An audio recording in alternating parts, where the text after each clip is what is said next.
오늘 우리가 읽은 마태복음 24장 1절에서 28절 말씀을 중심으로 해서 마지막 때를 준비하라라는 제목으로 말씀을 나눌 때 큰 은혜 되시기를 간절히 축원합니다. 지난주 설교를 하면서 전신갑주를 입으라라는 제목으로 말씀을 나누면서 영적 병리학에 대한 이야기를 말씀을 드렸어요. 그러면서 주님이 우리가 전신갑주를 입어야 될 이유가 무엇인지에 대한 부분들을 언급하며 지난주 에베소서 6장 13절 말씀에 전신갑주를 입어야 될 이유를 이렇게 기록해 놓았었어요. 우리 함께 같이 읽겠습니다. 시작. 그러므로 하나님의 전신갑주를 취하라. 이는 악한 날에 너희가 능히 대적하고 모든 일을 행한 후에 서기 위함이라. 분명히 여기서 얘기하는 것이 악한 날에 대적하기 위해서. 그리고 두 번째로는 하나님 앞에 모든 일을 행한 후에 서기 위해서 전신갑주를 입으라라고 이야기를 해주고 있어요. 결국 내가 무장해야 될 이유는 지금 이 땅에서 이기기 위해서. 그 두 번째로는 하나님 앞에 서기 위한 것이죠. 그래서 영적인 병이 무엇인지, 그래서 병을 쭉 나열을 하다 보니까 제가 한마디를 놓친 게 있었어요. 병은 죄가 아니에요. 근데 그 병이 시기가 왜 에베소서 4장 17절 이후부터 얘기했던 그 시기나 질투나 또는 총명하지 못함이 한 겹 한 겹 계속 쌓여가다 보면 그게 오래되면 어떻게 됩니까? 쌓이면은 굳어지게 되죠. 그게 병이 그러다 보니까 어떻게 돼요? 죄가 되고 그것이 나를 치명적으로 사망에 이르는 모습으로 나가게 되는 것이거든요. 바로 우리가 올바로 전신갑주를 무장해서 주님 앞에 서고 또 이 악한 세대에 우리 모든 일을 대적하기 위해서 전신갑주를 입으라라고 하는 설교를 지난주에 하고 기도하는 가운데 우리가 그럼 이 마지막 때를 살아가면서 이 악한 날에 어떻게 우리가 준비해야 될 것인가. 제가 1년에 한 번은 꼭 이 마태복음 24장을 가지고 설교를 계속 해왔는데 제가 원고를 쭉 뒤져보다 보니까 어쨌든 한 몇 년을 이 설교를 가지고 다른 서신서는 잠깐 언급을 했지만 마태복음 24장을 가지고서는 설교란 것이 벌써 몇 년이 지나갔더라고요. 그래서 이 부분을 다시 좀 설교를 하면서 우리 안에서 내가 이 악한 때에 우리 시대말이라고 말하는 이 때에 우리가 올바로 무장하고 준비해서 마지막 주님이 오실 때를 준비하는 아름다운 모습이 일어나기를 간절히 축원합니다.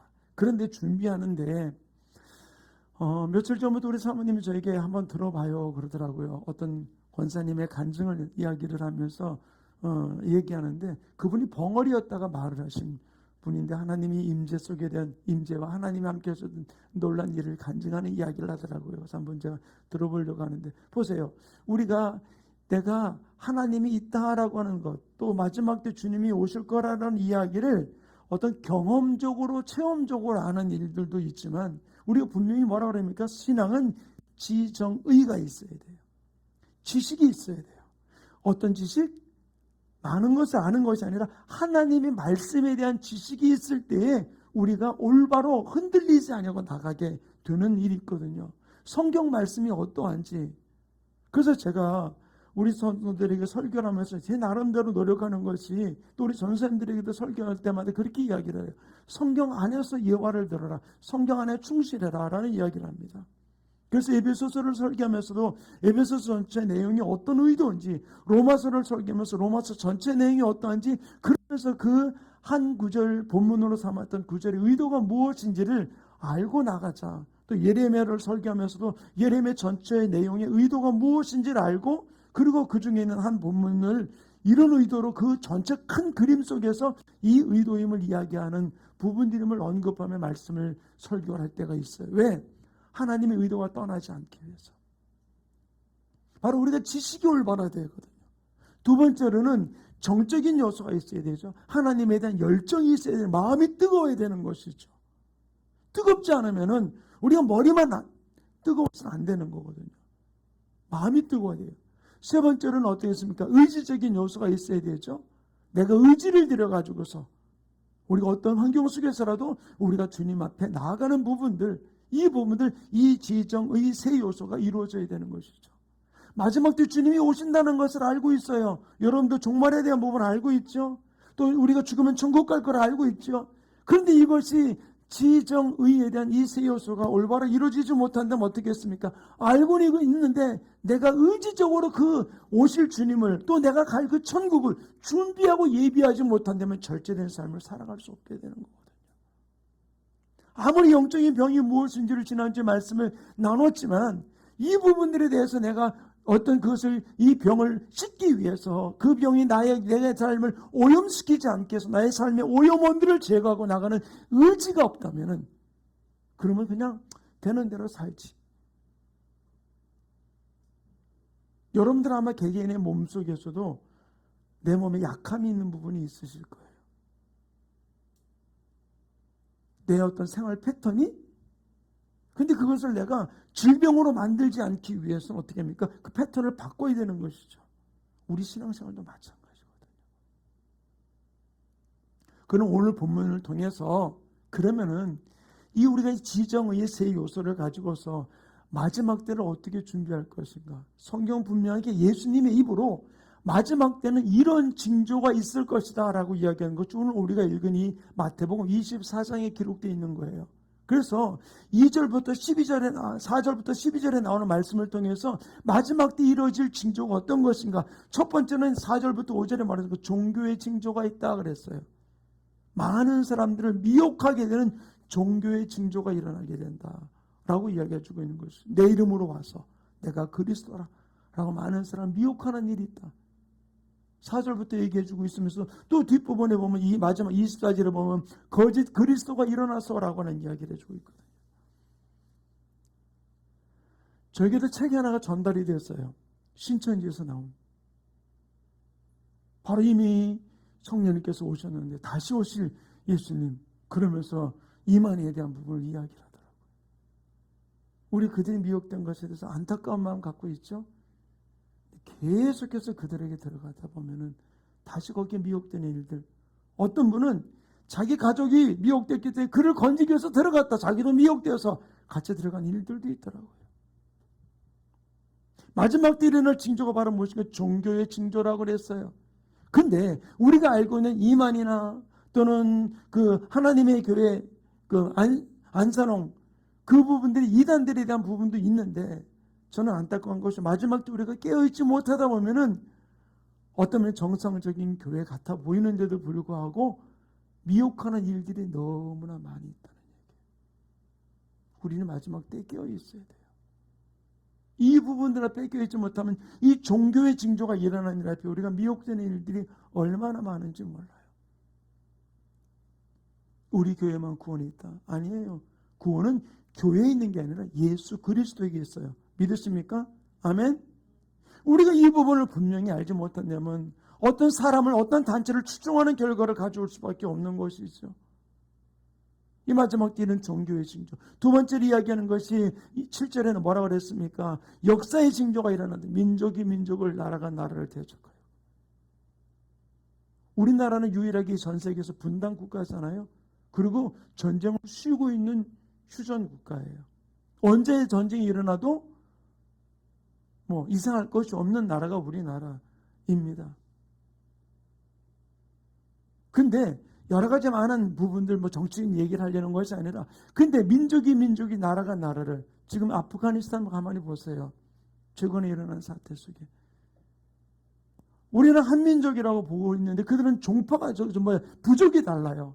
그러다 보니까 서로 그 부족 안에서 서로에 대한 치열한 일들이 벌어지면서 결국은 미군이 연합군이 철수하면서 지금 나라가 혼란스러운 가운데 있는 모습을 볼 수 있죠. 미얀마가 지금 그렇잖아요. 동남아 국가 속에서 그런 일들이 얼마나 많이 있습니까? 하나의 중국이라고 이야기하면서 중국은 얼마나 많은 소수부족들 그들 가운데서 일어나는 분쟁들이 지금 숨어있지만 많은 일들이 일어나고 있어요. 이런 부분들이 마지막 때 일어날 역사적인 징조에 대한 부분들을 언급하며 이야기를 해주고 있어요.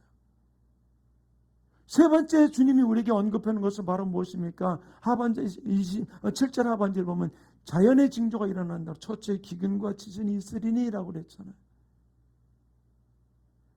우리나라에도 이 사계절이 뚜렷하다고 함에도 불구하고 지금 보면 어떻습니까? 이게 뭐 계절이 어떤 때는 막 추웠다가 더웠다, 지금 뭐 어제 날씨 같은 경우 여름 날씨 같이 그런 부분들이 있죠. 간혹 있을 수 있겠지만 우리나라도 뭐 아열대성 기후 같은 부분들로 장마라는 개념이 없어지고 어떤 면에 보면 아열대성 기후 같이 막 집중 폭우가 쏟아지는 부분, 이 대전 시내 안에서도 어떤 데는 비가 오고 어느 데는 비가 안 오고, 이게 옛날에 저희 어렸을 때만 하더라도 전혀 있지 않았던 얘기거든요.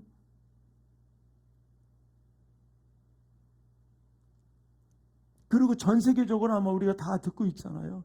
어떤 때는 폭우가 일어나고 어떤 때는 막 추워가지고 난리가 나고 눈이 오고, 이런 모습을 그냥 자연 현상의 하나로만 보는 것이 아니라 주님은 분명히 말을 첫째 기근과 지진이 있으니 자연적인 현상이 일어나게 됨에 대한 부분들을 언급하며 이야기를 해주고 있어요. 또한 10절부터 12절은 말했습니까? 인심의 징조가 일어나서 서로를 고발하고 죽는데 내어놓는 일들이 일어난다고 그랬어요. 이건 믿는 자들 안에 일어나는 일들이지만 이것이 지금 우리나라에서 어떤 일이 벌어집니까? 가족 간에, 형제들 속에, 부모 자식 간에 물질 가지고 서로 고발하고 고소하고, 그거는 종교가 다르죠. 예, 그러나 그 이면 안에서 많은 가족들 간에 신앙으로 인해서 일어나는 많은 갈등들이 있는 모습을 볼 수 있어요. 이 마지막 때 이런 징조가 있으리니라고 하는 이 부분들에 대한 것을 언급하면서 예수님은 이 일이 일어날 때 우리가 그럼 어떻게 대처해야 될 것에 대한 부분을 주님은 이 마태복음 24장에서 우리에게 이야기해 주고 있습니다. 첫 번째 우리 16절 말씀을 같이 읽겠습니다. 함께 합독합니다. 시작. 그때에 유대에 있는 자들은 산으로 도망할지어다. 이런 일이 있을 때 산으로 도망가라 그랬어요. 그럼 다 우리는 전원 생활하기 위해서 다 시골로 가야 돼. 시골에 산으로 들어가야 돼요. 어디 같이 가실 분 계세요? 저 산에는 땅값도 싸니까 거기다 놓고 같이 다 해놓고 같이 살면은. 근데 우리가 성경을 지식으로 똑바로 알아야 돼요. 이 산이 무엇일까요? 예전에 이 말씀을 들은 우리 교인들은 잘, 저는 이 산으로 도망가라는 이 말 한마디 때문에 이단이 하나 생겼어요. 강원도 원주에 횡성에 박명호라고 하는 엘리야 복음 선교원이라는 이단이 생겨가지고서 다 산으로 도망가야 된다 그래가지고서 남들은 다 내려온 화전민들이 버리고 나온 그 자리 속에 그들이 올라가서 거기서 아이들 학교 그만두고 직장 그만두고 그러고 거기 올라가 있던 무리들이 있었어요. 제가 전도사 시절에 저 가깝게 지냈던 분, 거기에 미혹되고 거기에 떠나서 어려움을 당하는 한 가족의 모습을 저는 알고 있어요. 근데 우리가 산으로 도망하라라고는 이 산이 어디냐는 거예요. 성경 안에서 나오는 부분들 주님 분명히 예사야 34장 16절 여호와의 책을 자세히 읽어봐라. 하나도 짝이 없는 것이 없다라고 이야기를 해주고 있어요. 예, 짝이 있어요. 제가 아까도 얘기했듯이 저도 그렇고 우리 전도사님 되는데 그냥 짝이라고 해서 여기서 내가 그냥 성경 구절 읽다가 어디 다른 서신서에 있는 구절 한 구절을 뽑아서 맞추는 게 아니라 그 맞추는 그 성경 말씀을 이야기했던 의도가 무엇인지, 성경 한 권의 전체 의도가 무엇인지, 그곳에서 그 구절을 원하는 뜻이 무엇인지를 알고 여기하고 같이 인용을 해서 이 짝이 맞아야 되는 것이지, 전혀 다른 의도로 말씀했음에도 불구하고 그 한 구절만 뽑아가지고 여기다 맞추면 어떻게 됩니까? 하나님의 말씀이 그러야 되니까 그런 줄 알고 속을 수밖에 없는 것이죠. 산으로 도망가라는 이 한마디만을 가지고 무조건 산으로 올라가야 된다. 엘리야가 올라갔듯이 모세가 올라갔듯이 산으로 올라가야 된다. 그래야지 말씀 받을 수 있고 어쩌고 저쩌고. 근데 이 산이 어디냐는 거예요.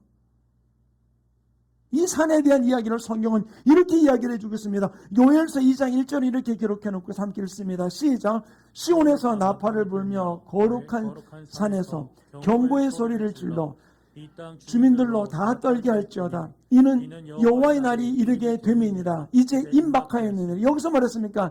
나의 거룩한 산에서라고 이야기를 해주고 있어요. 어디라고 얘기했지? 마지막 때라고 얘기해주고 있는데 또 다른 구절로 한번 봅시다. 이사야 56장 7절 같이 읽습니다. 시작. 내가 곧 그들을 나의 성산으로 인도하여 내 집에서 그들을 기쁘게 할 것이라. 그들의 번제와 희생과 나의 제단에서 기꺼이 받게 되리니 이는 내 집은 만민이 기도하는 집이라 일컬음이 될 것이라. 여기서 내 집은 만민이 기도하는 집이라, 이것은 누가 인용을 해서 이사야에 있는 말씀을 예수님이 하나님의 성전 안에 들어가서 성전을 파괴하고 성전을 더럽히는 그 당에서 내 집은 만민이 기도하는 집이라라고 이야기를 했던 부분들이죠. 결국 요엘서 이야기하고 있는 것과 이 이사야서에서 이야기하고 있는 이 산은, 성산은, 거룩한 산은 어디를 이야기합니까? 다른 데는 교회를 이야기해주고 이런 환난의 때 이런 징조가 있으면은 너희는 산으로 도망하라, 교회로 오라는 얘기예요. 우리 충만교회로 오라, 이 얘기한 하나님의 교회로, 교회 중심의 삶이 우리 가운데 이루어져야 될 부분을 이야기를 해주고 있는 것이죠. 스가랴 8장 3절에도 보면 만군의 여호와의 산은 성산이라. 시편 48편 1절에도 거룩한 산, 이 산이 어디를 가르치느냐? 교회를 가르치는 거예요. 교회 중심으로 교회 안에서 예배하고 함께 모이기를 힘쓰는 이 부분들을 이야기를 해주고 있는 것이죠. 시대가 그러니까, 그럼 시대가 그렇다라고 하는 세상의 이야기를 자꾸 들으면 이것이 바로 영적으로 나를 오염시키는 결과를 가져오는 영적인 병이거든요. 지난주에 말씀을 나눴죠. 바로 우리가 마지막 때 말세에는 교회를 가까이 해야지만 내가 살 수 있는 부분들임을 성경 이야기를 해주고 있는 것이죠. 두 번째로 마지막 때 이런 일이 있을 때 산으로 도망하라. 그리고 두 번째 뭐라고 얘기해 주고 있습니까? 17절 우리 같이 읽겠습니다. 시작. 지붕에 있는 자는 집안에 있는 물건을 가지러 내려가지 말라. 지붕에 있는 자. 그러면 지붕이 지저는 너네 몇 층에 사니? 3층, 4층 있어? 그럼 4층 지붕으로 올라가야 되겠네. 자, 우리 있는 건물 1층에서 2층 지붕으로, 2층에서 3층 지붕으로 그 얘기를 하는 게 아니에요. 여기 성경에 나와는 이 지붕의 의미가 어디인지를 알아야 돼요. 지붕 위에 있는 자는 물건을 가지러 내려가지 말라. 사도행전 10장 9절에 보면 지붕에 기도하러 올라갔다 그랬어요. 유대인들은 지붕을 만들어 놓는, 또 다락을 만들어 놓는 이유는 기도 처소로 만들어 놓은 거예요. 기도하는 곳이에요. 그래서 이 말은 곧 돌이켜보면 뭐라냐? 기도하기 위해서 올라간 사람은 집안에 있는 물건, 또 세상적인 일, 육신적인 일 때문에 기도를 중단하지 말라는 거예요. 우리가 기도하는 생활을 계속해서 해야 될 부분들, 기도하는 자를 육신의 일 때문에, 세상 일 때문에 기도의 힘을 빼앗기지 아니하도록 하라는 거예요.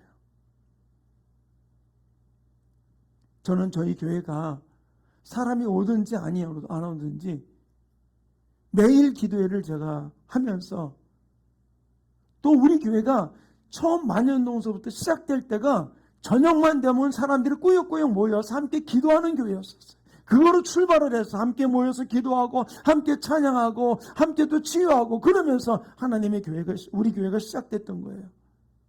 그러다가 하나님의 얼굴을 구하는 기도회라는 이 명칭은 유성 장대동에서부터 있을 때 그때부터 쓰기 시작하면서, 그전에도 기도했지만 그때부터는 더 구체적으로 이 부분들을 이제 프랭카드를 걸어놓고 기도하기 시작을 했어요.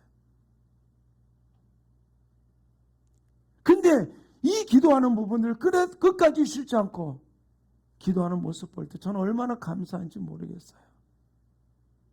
지나가다가도 우리 교회는 기도하는 교회니까 그러면서 들어왔다 나가는 모습도 볼 때 얼마나 감사한지 모르겠어요. 근데 우리의 이 기도의 힘을 빼게 만드는 게 바로 무엇이냐요? 사람이 있어서? 아니요, 없더라도. 어떤 때는 저 혼자라도 기도해요. 어떤 때 제가 바쁠 때 우리 송전수한테 맡기면서 아무도 안 하고 혼자 하라고. 그럼 또 혼자 반죽해 놓고 열심히 해요. 주여 하면서. 사람이 있는 것가 아니라 하나님 앞에 우리가 기도하며 매일매일 나가는 부분들이 우리 교회가 기도하는 교회, 또 우리 기도회, 우리 충만교회 영역 안에 있는 우리 모든 지체들, 이런 영적인 영향력이 끼쳐지면서 함께 기도하는 역사가 일어나게 되는 줄로 믿습니다. 근데 마지막도 어떻게? 지붕에 있는 자는 물건을 가질러 세상 일 때문에 중단하지 말라는 거예요. 기도를. 저는 우리 모든 지체들이 기도의 사람들이 되기를 간절히 축원합니다. 장시간 기도, 중요한 것도 있어요. 그러나 늘 우리가 기도하며 나아갈 수 있는 부분들. 교회를 거쳐가면서 어떤 분은 들어와서 낮에라도 들어와서 기도하는 일들도 있는 것 같아요. 너무 감사해요. 그런 모습 볼 때. 기도의 힘을 잃어버리면은 우리는 기쁨도, 만족도, 용기도, 희망도 잃어버리게 돼요. 기도하는 사람은 어떤 일 속에서 포기하지 않아요. 왜?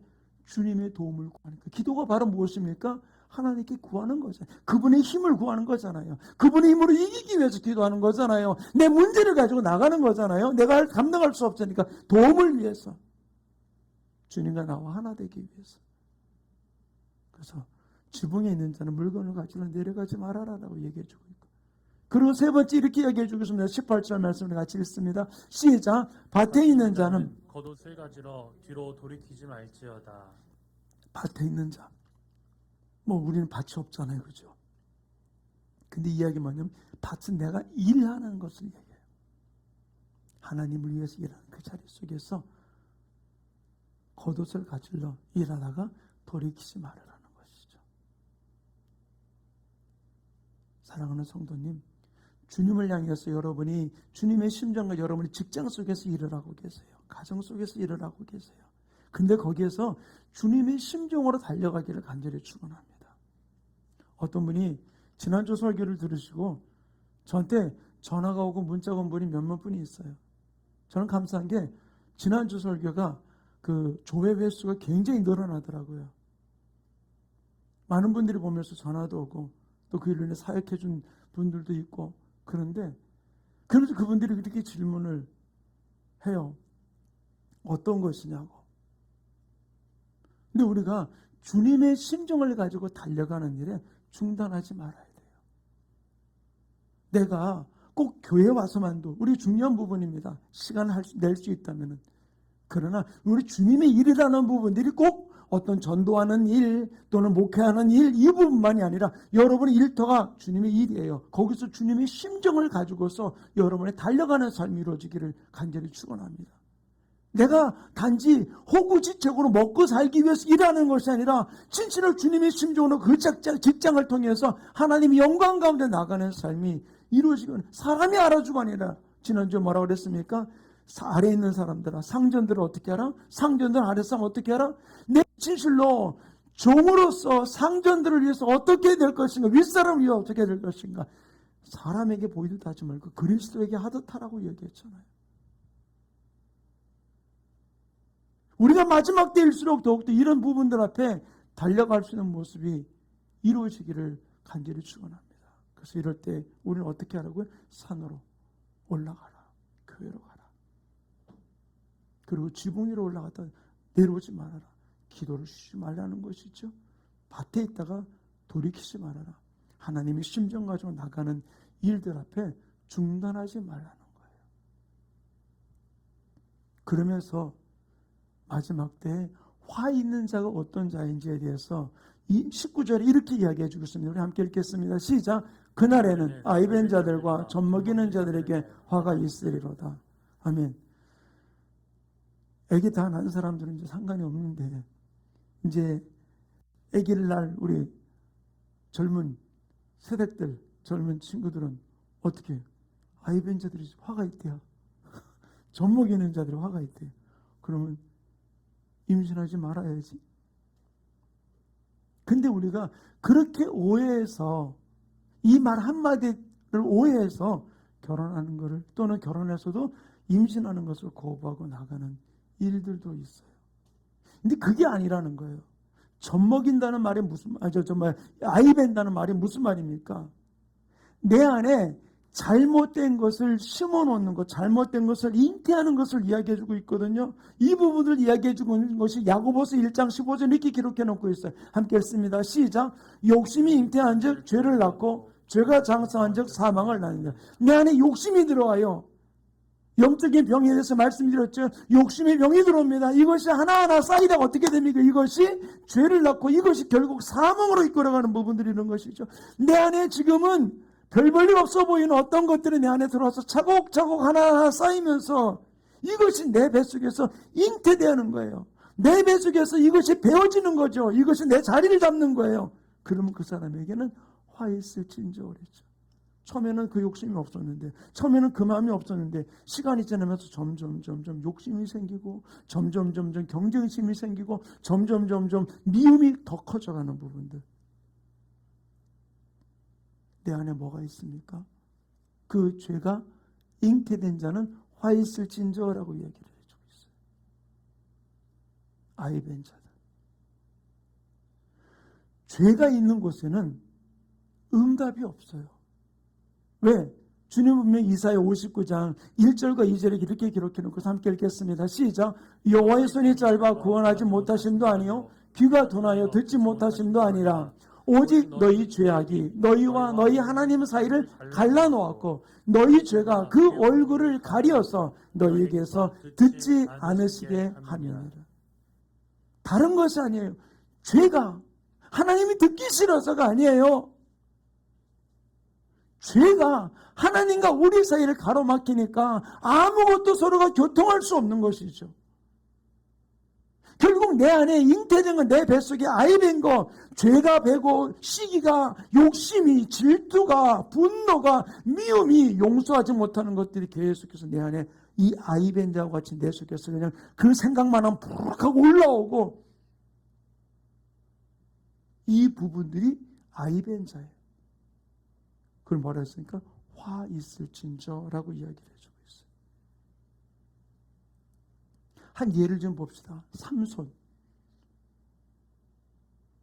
그가 하나님이 주시는 그 힘, 나시린으로서의 그 힘을 잃어버린 게 언제 잃어버렸습니까? 이거를 오해하지 마세요. 이거 가지고 요거는 괜찮은가 보다 착각하지 마세요.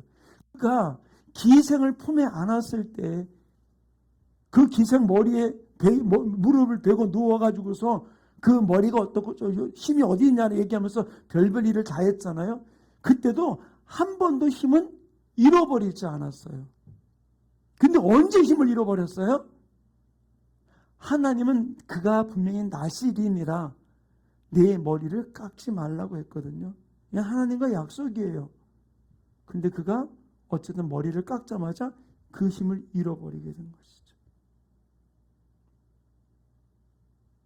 제가 아까 얘기했죠. 지난주 설교를 가지고서 병은 죄가 아니지만 병을 방치하면 치명적인 죄, 사망으로 이르게 된다고요.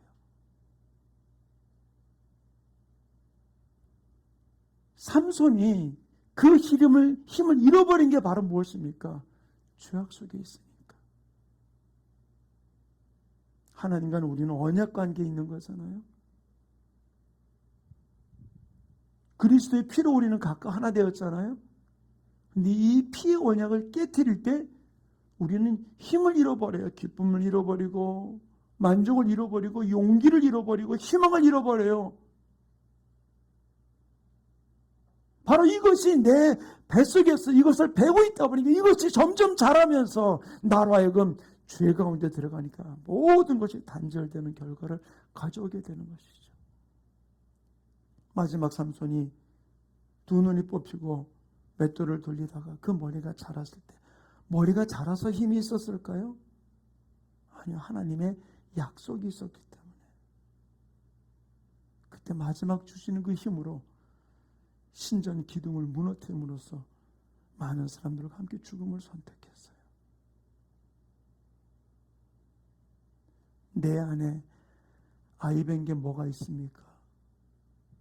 지난주에 이야기했던 영적인 병, 그게 처음에는 우스워요.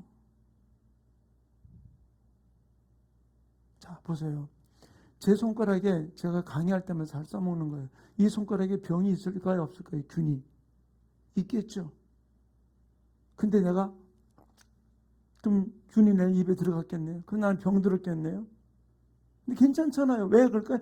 여기 있는 이 균은 내 몸이 이길 수 있는 항체를 갖고 있기 때문에 이길 수 있는 거예요. 근데 이게 계속해서 막 들어간다고 생각해 보세요. 손 씻지 않고 오염된 거 만지면서. 그럼 어떻게 되겠습니까? 하나하나 이게 축적되다가 내가 병에 걸릴 수밖에 없는 것이죠. 제가 손가락 빠는 게 더럽다고 생각할 수 있을지 모르지만 지금도 영적으로 손가락 빠는 사람 많아요. 씻지 않고 하니까.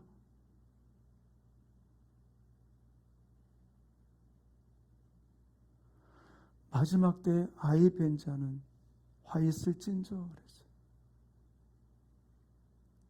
두 번째는 뭐라 그랬습니까? 다시 한번 우리 19절 읽어볼까요? 19절 함께 읽습니다. 시작. 그날에는 아이 뵌 자들과 젖 먹이는 자들에게 화해가 있으리로다. 두 번째 뭐라 했습니까? 젖 먹이는 자들. 애기 낳지 말라고요? 모유 수유 안 하면 되겠네? 그게 아니란 말이에요.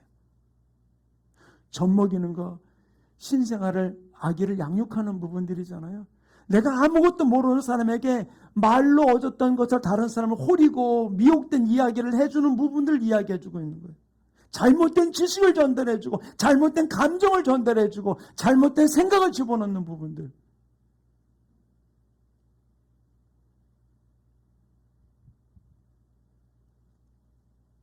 죄를 짓도록 다른 사람을 유혹하는 이 부분들이 바로 젖먹이는 자예요. 누가 들려주는 얘기에 내 생각이 바뀌는 거예요. 이게 바로 젖먹여준 거예요. 추측적인 이야기, 내 감정적인 이야기, 사실을 확대시킨 이야기, 이 부분들이 젖먹이는 자예요. 사랑하는 충만케 성도님, 나로 인해서 다른 사람이 마음을 상하게 만들고 불편하게 만들고 사람과의 관계를 깨트린다면 우리는 생각해야 돼요. 내가 잘못된 젖을 먹이지 않았는가. 오히려 사실이 그렇다 할지라도 하나 되기 위해서 그거를 깨닫고 돌이키기 위해서 내가 지혜로운 말을 해야 될 텐데 사실을 사실대로 말했으니까 아니요, 그 영혼 전혀 생각하지 않는 가운데 이야기할 때 이것이 잘못된 젖을 먹이는 자가 되는 거예요.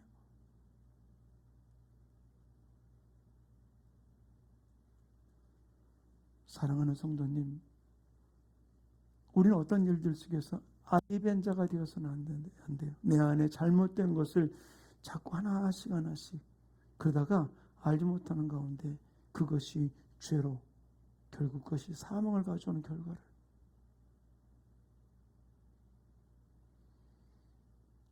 그러면서 이 화 있을진저라고 이야기합니다. 그렇다면은 환난을 만난 우리들이 이런 마지막 때의 징조가 일어날 때 우리가 그럼 어떻게 대처해야 될까요?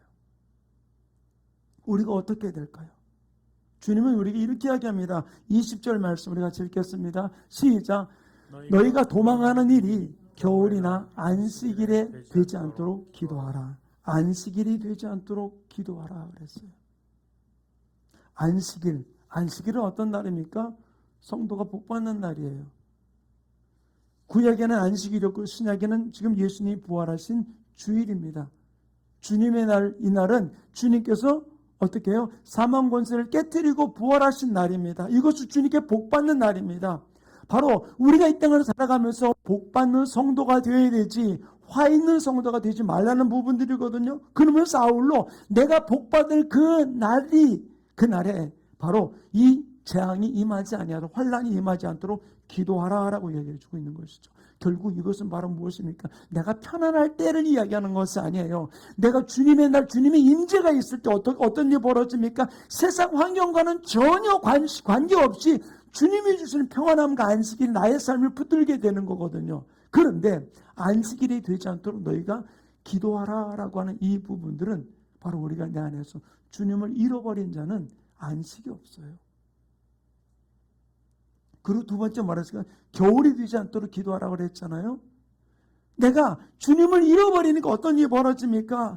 내 마음이 냉랭해지는 것, 추운 겨울이 되어서 내 마음이 뜨겁지도 아니하고 열매도 없는 삶을 살아가게 되는 부분들인 것이죠. 무화과 나무에서 잎이 무성한 무화과 나무가 주님이 열매를 구했지만 열매를 얻지 못했어요. 그때 주님이 그를 저주했잖아요. 우리가 겉은 화려할지 모르지만 내가 그날이 추운 겨울이 되어서 안식일이 되어서 열매 없는 삶, 안식이 없는 삶이 이루어진다면 어떡하겠어요? 내 안에 예수가 있으면 생명이 있고 하나님의 아들 예수가 없으면 생명이 없다 그랬어요. 예수 대신, 생명 대신 예수가 내 안에 있을 때 참된 안식을 누릴 수 있거든요. 나 옛날에 뜨거웠는데, 옛날에 열심히 했어. 아니요. 지금 그 무화과 나무가 옛날에 열매 맺지 못했을까요? 맺었어요. 그러나 주님이 찾아갔을 그 시점에 열매가 없었던 것이죠. 믿음이 식어지지 않도록 내 지정의 신앙이 균형 잡힌 모습으로 나아갈 수 있도록 우리는 날마다 깨어서 이 마지막 때를 당한 이때 우리가 깨어서 주님을 바라보고 달려가는 아름다운 삶이 이루어지기를 간절히 축원합니다.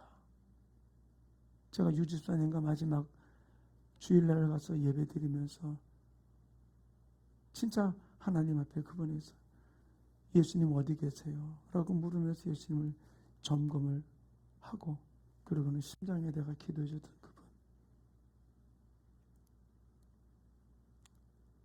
우리는 예수 잃어버리면 다 잃어버린 거예요.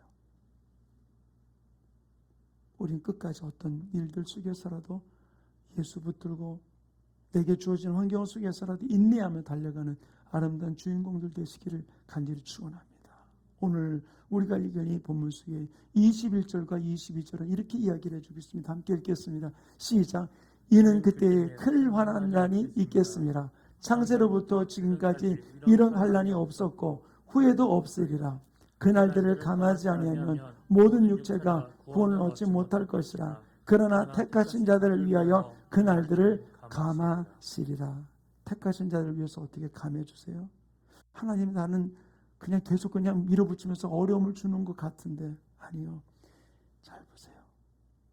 내 생명 끊어지면은 우리는 회개할 시간도 돌이킬 시간도 하늘나라의 상급을 쌓을 시간도 다 잊어버려요.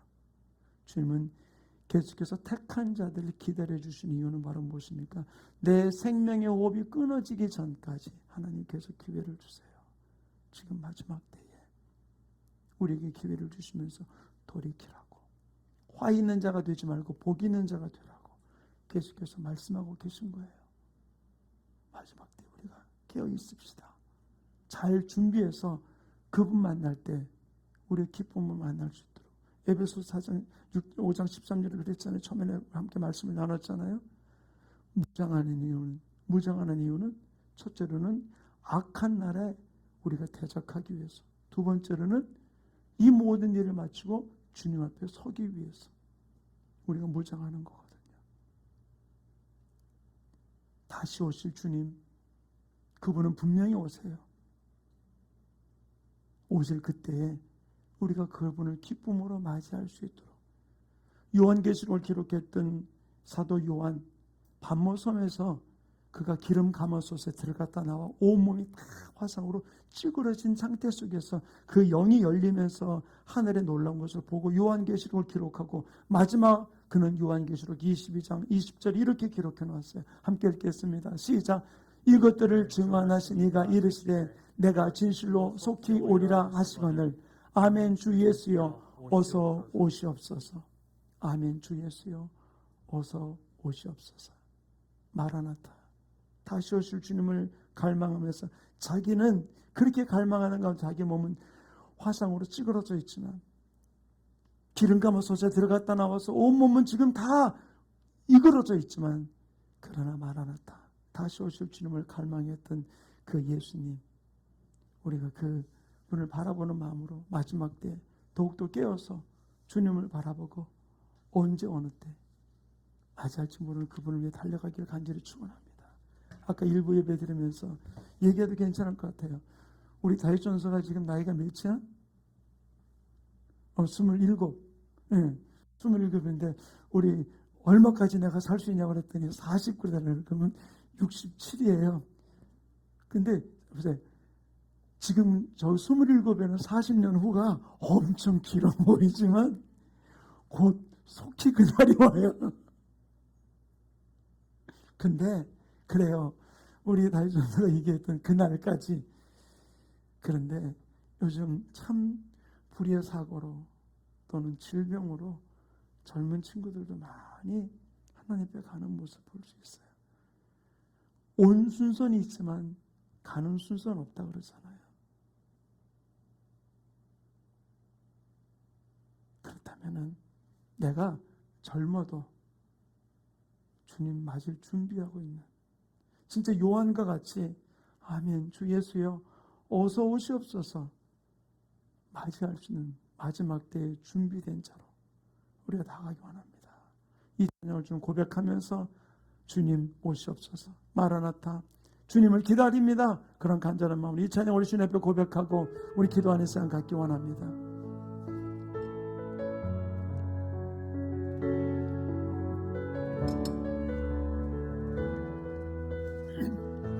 마라나타 마라나타 주 예수여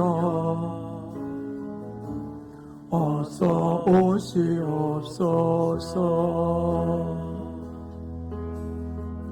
땅의 모든 끝 모든 족속 주를 찬송하게 하소서. 마라나타 주 예수여 어서 오시옵소서. 모든 열방이 주께 돌아와 춤추며 경배하게 하소서. 우리 주님 다시 오실 길을 만들자.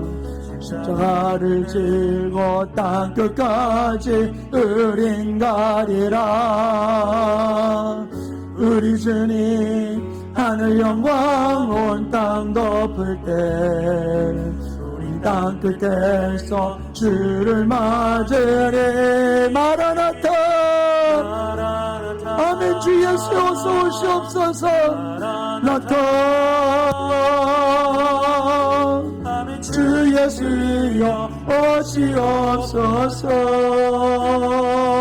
마라나타 마라나타 아멘. 주 예수여 우리 주님 다시 오실 길 하나님 내가 만들기 원합니다. 우리 주님 다시 오실 길을 만들자. 내 직장 속에서 그 길을 만들기 원합니다. 믿지 않는 친구들 앞에 그 길을 만드는 하나님의 사람 되기 원합니다. 우리 주님 하늘 영광 온 땅 덮을 때 우린 땅 끝에서 주를 맞을. 마라나타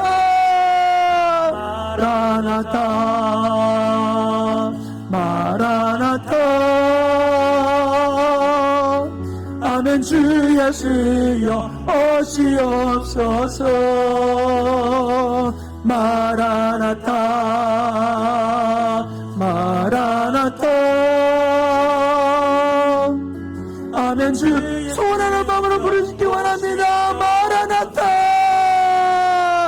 마라나타 마라나타